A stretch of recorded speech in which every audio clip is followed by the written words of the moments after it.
des chercheurs qui parlent de différentes visions du plurilinguisme, des différentes façons de le considérer. On peut le considérer comme une ressource, on peut le considérer comme un droit. Droit de parler sa langue, un droit à sa culture, et on peut le considérer comme un problème. Pour que ça devienne une ressource, le regard professionnel est très important, un regard bienveillant, parce que les enfants sont très sensibles au regard de l'enseignant qui représente l'institution, et les parents aussi sont très sensibles à cela.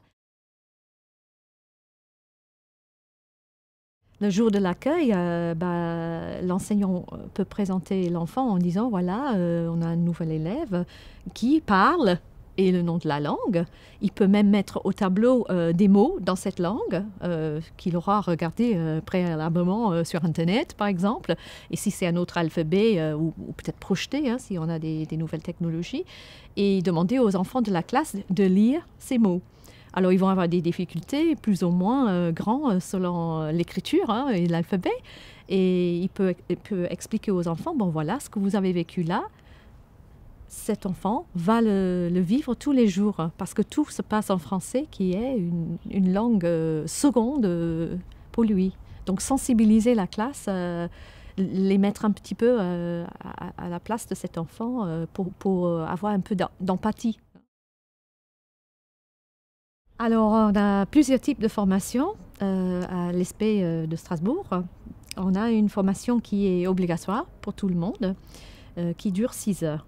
Alors, je dirais que c'est plutôt une information qu'une formation. Nous donnons beaucoup, nous expliquons les enjeux. C'est très important, pas seulement d'avoir des idées de ce qu'on peut faire, mais comprendre pourquoi on fait ça et les conséquences de nos actions. Sinon, d'autres techniques que moi personnellement je préfère, c'est avoir un peu plus de temps pour travailler avec un groupe régulièrement sur ces questions en utilisant une approche comme l'apprentissage par résolution de problèmes, où les étudiants peuvent parler en petits groupes sur une problématique, un problème qu'ils ont rencontré en classe, en stage, et essayer de trouver des solutions, des pistes de réflexion.